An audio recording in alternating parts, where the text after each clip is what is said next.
काकर below programme का हमारे उल्ला क्या बिलो मैं भेजा दिलो फॉरवर्ड कर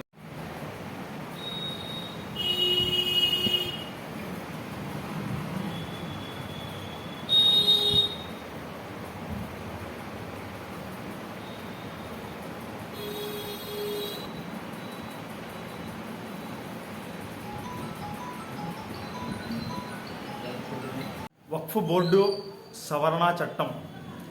ఈ వక్ఫ్ బోర్డు కేవలము ముస్లింలకు సంబంధించినది. ఈ వక్ఫ్ బోర్డులో ముస్లింలు ఎవ్వరూ కూడా చేంజెస్ కోరుకోవడం లేదు. కానీ భారతీయ జనతా పార్టీ బీజేపీ బలవంతంగా మా మీద ఈ వక్ఫ్ బోర్డు సవరణ చట్టాలను రుద్దాలని చూస్తుంది. ముఖ్యంగా చూసుకుంటే ఈ వక్ఫ్ బోర్డు సవరణ చట్టం ఏదేదో పార్లమెంట్లో పాస్ కావడానికి మెయిన్గా జేడీయూ తర్వాత ఆంధ్రప్రదేశ్ టీడీపీ ఈ రెండు పొలిటికల్ పార్టీల సపోర్ట్ లేకుండా బీజేపీ బిల్లు పార్లమెంట్లో పాస్ చేసుకోలేదు. సో మేము నంద్యాల ముస్లిం జేసీ తరపున మరియు ఎస్డిపి తరపున ఏం డిమాండ్ చేస్తున్నామంటే ఆంధ్రప్రదేశ్ ముఖ్యమంత్రి చంద్రబాబు నాయుడు గారు దయచేసి మీరు ఈ వక్ఫ్ సవరణ చట్టానికి వ్యతిరేకంగా మీ ఎంపీలను ఓటేయమని కోరండి, ఆదేశించండి. అయ్యా మీ ప్రభుత్వం ఈ ఎంపీల మీదే ఈ బీజేపీ ప్రభుత్వం తన ప్రభుత్వాన్ని నడుపుతుంది. మీరు ప్రభుత్వం మద్దతు ఉపసంహరించుకుంటే ఈరోజు ఈ బీజేపీ ప్రభుత్వం పడిపోతుంది. దాని గురించి మీరు ఆలోచించాలి. మీరు లేకుంటే ఈ బీజేపీ ప్రభుత్వం అనేది లేదు దేశంలో. సో మీరు దయచేసి ఈ బిల్లుకు వ్యతిరేకంగా ఓటేసి మా ముస్లిం మనోభావాలను కాపాడాలని, అదేవిధంగా మా ఆస్తులను కాపాడాలని ఈ సందర్భంగా కోరుకుంటున్నాము. మరి మీరు ఇంతవరకు దీని గురించి ఎటువంటి మీ యొక్క స్టేట్మెంట్ ఇవ్వలేదు. కావున కేవలం మేము ఈ స్టేట్మెంట్ ఇవ్వలేదనే దాని మీదనే మాకు టీడీపీ పార్టీ మీద కానీ చంద్రబాబు నాయుడు గారి మీద కానీ ఎటువంటి వ్యతిరేకత లేదు. ముస్లిం సమాజానికి కేవలం మీరు ఏదైతే వక్ఫ్ చట్టానికి వ్యతిరేకంగా మీరు ఎటువంటి స్టేట్మెంట్ ఇవ్వనందువల్లనే మీరు ఏదైతే ఈరోజు విజయవాడలో చేస్తున్న ఇఫ్తార్ దావత్ను ముస్లిం సమాజం మొత్తం బాయ్కాట్ చేస్తుంది. అదేవిధంగా రేపు కానీ ఎల్లుండి కానీ మీరు నంద్యాల జిల్లాలో చేయబోయే ఇఫ్తార్ విందును కూడా మేము నంద్యాల ముస్లిం జాయింట్ యాక్షన్ కమిటీ తరఫున మేము దీన్ని బాయ్కాట్ చేస్తున్నాము. మరియు నంద్యాల ముస్లిం ప్రజలను, ఉలమాలను, జమాతులను, అదర్ పొలిటికల్ పార్టీలను మరి మొత్తం ఆర్గనైజేషన్లు మేము ఈ డిమాండ్ ఏం చేస్తున్నామంటే ఏదైతే ఈ ఇఫ్తార్ విందును ఇస్తున్నారో ఈ విందును వెళ్లకుండా మా యొక్క నిరసనను తెలుపుదాము. అట్లీస్ట్ అప్పుడైనా వాళ్ళు దిగి వస్తారేమో ఆలోచిస్తాము. సో ప్రతి ఒక్క నంద్యాల ముస్లిం నాయకులకు మరి ప్రజలకు కోరేదేమంటే రేపు కానీ ఎల్లుండి కానీ నంద్యాలలో జరగబోయే ఇఫ్తార్ దావత్ను బహిష్కరించి మనమందరము ఈ వక్ఫ్ బోర్డు సవరణ బిల్లుకు వ్యతిరేకంగా ఉన్నామని అట్లీస్ట్ వాళ్ళు అప్పుడైనా టీడీపీ గవర్నమెంట్ భయపడి ఆ బిల్లుకు వ్యతిరేకంగా పోరాడుతుంది. కానీ మనము మన స్వప్రయోజనాలు, మనం నాయకులం కావాలి, మనం ఏదో సాధించాలి అని మన యొక్క సమాజాన్ని వాళ్ళ కాళ్ళ కింద పెడితే ఈరోజు మనది గడిచిపోతుంది. కానీ రేపు చనిపోయిన తర్వాత అల్లా దగ్గర వెళ్ళాలి, మనమందరం జవాబు ఇవ్వాలి. దాని గురించి కూడా ఒకసారి ఆలోచించుకోండి సోదరులారా.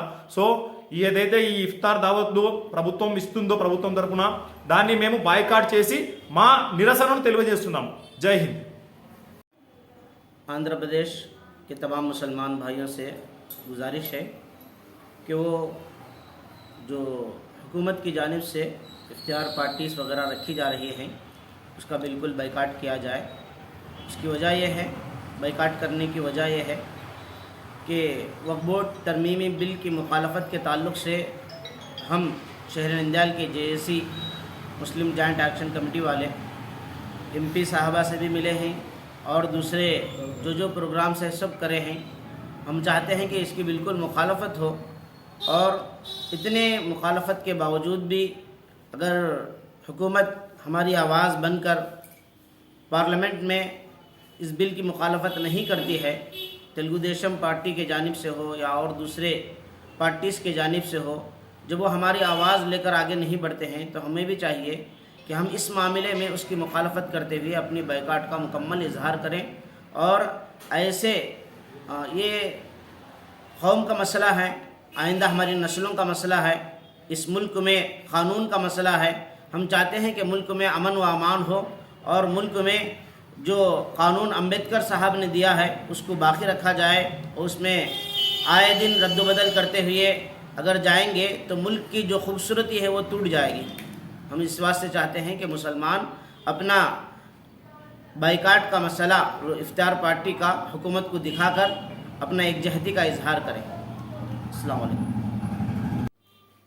అధికారంలో ఉన్న బీజేపీ ప్రభుత్వం ఒక బోర్డు అమెండ్మెంట్ బిల్లు తెచ్చి దాదాపు దేశంలో ఉన్న అన్ని రాష్ట్రాలు ముఖ్యమంత్రులు మా రాష్ట్రంలో ఈ ఒక బోర్డు బిల్లు అమెండ్మెంట్ బిల్లును మేము వ్యతిరేకిస్తున్నామని చెప్పిన మన రాష్ట్ర ముఖ్యమంత్రి చంద్రబాబు నాయుడు గారు ఈ రాష్ట్రంలో ముస్లింల ఓట్లతో గద్దెకెక్కి ఇవాళ ఒక బోర్డు అమెండ్మెంట్ బిల్లును ఎందుకు వ్యతిరేకించడం లేదో మాకు అర్థం కావడం లేదు. కానీ ఒకవైపు ముస్లింలు జరుగుతున్న అన్యాయంపై ఏమాత్రం మాట్లాడకపోగా మరీ ముస్లింలు బుజ్జగించేందుకు ఈ రంజాన్కు ఇఫ్తార్ విందులు ఇవ్వడం అనేది చాలా విచారకరం. ఎందుకంటే ముఖ్యంగా మీరు ఈ వక్ఫ్ బోర్డు అమెండ్మెంట్ బిల్లును వెంటనే రద్దు చేసేందుకు మీరు ముఖ్యమంత్రి కూటమి ప్రభుత్వంలో ఉన్న నాయకులందరూ కూడా ఒక బిల్లును పాస్ చేసి ఈ రాష్ట్రంలో కూడా వక్ఫ్ బోర్డు బిల్లు అమెండ్మెంట్ బిల్లును మేము ఆమోదించామని చెప్తే అప్పుడు ముస్లింలకు మీరు భరోసా ఇచ్చినట్టు. కానీ ముస్లింల పట్ల మీరు కూడా బీజేపీ ప్రభుత్వ వైఖరి అవలంబిస్తున్నందుకు విచారిస్తూ ఇవాళ మీరు ఇస్తున్న ఇఫ్తార్ విందును రాష్ట్రంలోని ముస్లింలందరూ ఈ బాయ్కాట్ చేయవలసిందిగా మేము ముస్లిం జేఏసీగా అదేవిధంగా ఇన్సాఫ్ కమిటీగా తెలియజేస్తున్నాము. ఎందుకంటే కేవలం మీరు పెట్టినంత మాత్రాన ఆ పూట గడుస్తుంది, కానీ ఇది మా జన్మ అంటే మా తరతరాలుగా వచ్చే ఆస్తులను మీరు కొల్లగొట్టేందుకు ఈ వక్ఫ్ బోర్డు బిల్లును మీరు వ్యతిరేకంగా చేస్తే మేము మాకు కూడా మీరు పెట్టినట్టు. కాబట్టి వెంటనే వక్ఫ్ బోర్డు బిల్లు అమెండ్మెంట్ను రద్దు చేసేందుకు మీ కూటమి ప్రభుత్వము కృషి చేసి తర్వాత మైనార్టీలకు బుజ్జగించేందుకు మీరు చేయండి. అదేవిధంగా ఇప్పుడు రంజాన్ తోఫా కూడా మీరు ఇస్తారని చెప్పారు, కానీ బీజేపీలో ఉన్న ప్రభుత్వము తోఫాలు ఇస్తుంది. ఇవన్నీ మైనార్టీల హక్కులను కాలాచేందుకు ఈ తోఫాలు, కాబట్టి ఈ తోఫాలు కూడా బాయ్కాట్ చేయాల్సిందే కోరుతున్నాం. నంద్యాల తర్వాత ఆంధ్రప్రదేశ్ ప్రజలందరికీ అస్సలాము అలైకుం. ఇక్కడ రాజ్యాంగం ఏదైతే అంబేద్కర్ గారు మనకు ఇచ్చిపోయారో ఆ రాజ్యాంగంలో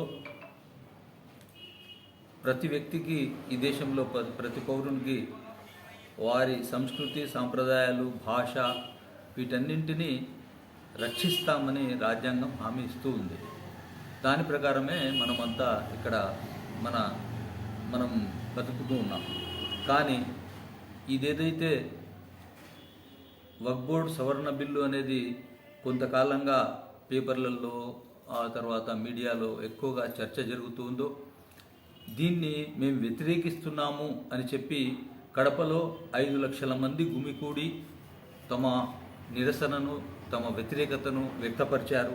అదేవిధంగా విజయవాడలో ఆల్ ఇండియా ముస్లిం పర్సనల్ లా బోర్డు నిర్వహించిన ఈ మధ్య అందులో కూడా వాళ్ళు తమ వ్యతిరేకతను వ్యక్తపరిచారు. ఆ తర్వాత ఈమెయిల్స్ ద్వారా 5 కోట్ల మంది ముస్లింలు, ఒకరిద్దరు కాదు 5 కోట్ల మంది ముస్లింలు మేము ఈ బిల్లుకు అవసరం లేదు, మాకు ఈ సవరణ అవసరం లేదు అని తమ అభిప్రాయాన్ని వ్యక్తపరిచారు.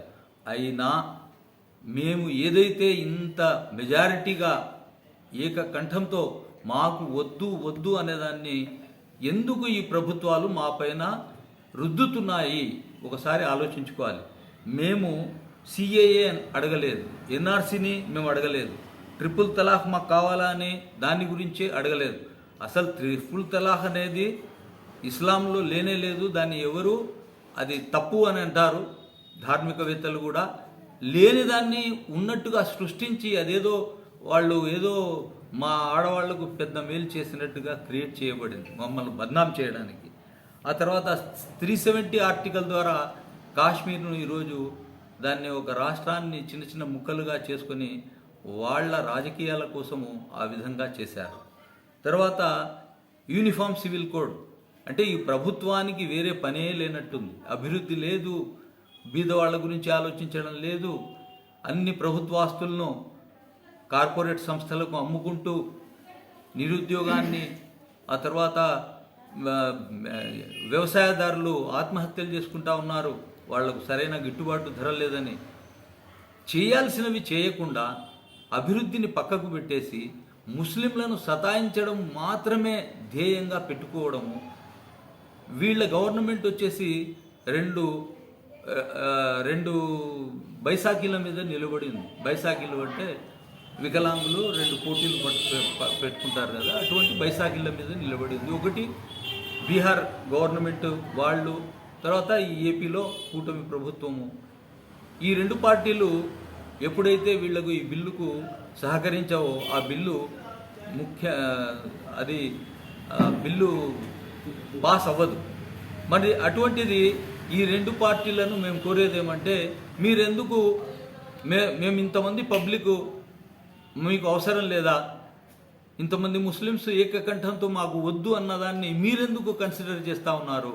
కాబట్టి మా ఈ ఆగ్రహాన్ని ఏ విధంగా వెలుబుచ్చినామో, ఈమెయిల్స్ పెట్టాము, పబ్లిక్ మీటింగ్లు పెట్టాము, అవి కూడా మీడియాలో మెయిన్ పేజెస్లో రాకపోవడం కూడా, అది కూడా ఒక మాకు సహకరించడం లేదు. పేపర్ వాళ్ళు కూడా సహకరించలేదు దీంట్లో. ఇప్పుడు కూడా చెప్తా ఉన్నాము, మా ఆగ్రహాన్ని మీరు పెట్టే ఏదైతే రేపు ఇఫ్తార్ విందు అని ఏర్పాటు చేస్తూ ఉందో ప్రభుత్వము, దానికి రాకుండా దీన్నే గాంధీ గారి మాటల్లో చెప్పాలంటే దీన్ని సహాయ నిరాకరణ అంటారు. మేము ఆ విధంగా సహాయ నిరాకరణ చేస్తూ, మేము ఒక్కరమే కాదు, నంద్యాల ముస్లిం జాయింట్ యాక్షన్ కమిటీ వైపు నుంచి అన్ని ప్రజా సంఘాలను, అన్ని పార్టీలను, ప్రతి వ్యక్తిని మేము వేడుకుంటున్నాము అనండి. మేము వాళ్ళను ఆలోచించమని కూడా అడుగుతున్నాము. మరి పెద్దలు పెట్టిన అసలు వక్ఫ్ బోర్డుకు ప్రభుత్వానికి సంబంధమే లేదు. వక్ఫ్ ఆస్తులన్నీ అల్లా ఆస్తులు. మేము కూడా ఇక్కడ కూర్చొని మాట్లాడుతున్నామంటే ఆ అల్లా ఆస్తులను కాపాడడానికి బహుశా అల్లా మాకు పంపించినట్టున్నాడు. నంద్యాల తర్వాత మొత్తం ఆంధ్రప్రదేశ్ ముస్లిం సమాజానికి కోరేది ఏమంటే, ప్రభుత్వ పరంగా ఏర్పాటు చేసిన ఈద్ రంజాన్ యొక్క ఇఫ్తార్ పార్టీని బైకాట్ చేయాల్సిందిగా మిమ్మల్ని అందరినీ కోరుతున్నాము. ఎందుకంటే ఇప్పుడైతే కేంద్ర ప్రభుత్వం వక్ఫ్ బోర్డు అమెండ్మెంట్ బిల్ ప్రకటించిందో అప్పటి నుంచి మొత్తం ముస్లిం సమాజము నిద్రలేని రాత్రి గడుపుతుంది. వాళ్లకు జరగబోయే అన్యాయం ఒక పక్కన మెడ మీద కత్తి పెట్టి మేము మీకు వెంట ఉంటామంటే అది జరిగే పని కాదు. ఇప్పటికీ ఆ అమెండ్మెంట్ బిల్లు మాకు పక్కలో బల్లెంలా ఉంది. ఇవన్నీ పట్టుకొని మేము ప్రభుత్వాలను కోరుతున్నాము, ప్రజాప్రతినిధులను కోరుతున్నాము. ఆ బిల్లు రద్దుకు మీ అంతకు మీరు ముందుకు రండి, ప్రకటించండి అంటే మాకు ఎలాంటి వాళ్ళ నుంచి భరోసా లభించడం లేదు. కాబట్టి మాకు ఈ దావత్లు, ఈ ఇఫ్తార్ పార్టీల కన్నా మా యొక్క సంస్కృతిని, మా యొక్క ఆత్మ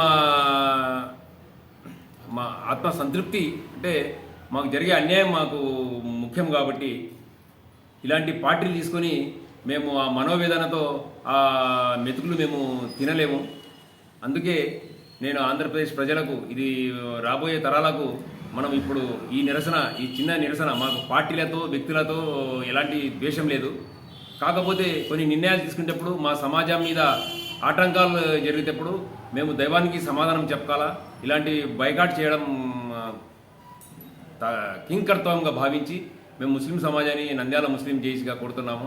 రేపు ఈరోజు జరగబోయే స్టేట్లో జరగబోయే ప్రభుత్వ పరంగా ఇచ్చే ఇఫ్తార్ దావత్ను కానీ, తర్వాత జిల్లాల వారికి ఇచ్చే దావత్లు కానీ నిరసించి బైకాట్ చేసి మన యొక్క నిరసన తెలుపుకునే ఒక చిన్న పనినన్నా కనీసం మనం చేద్దాం.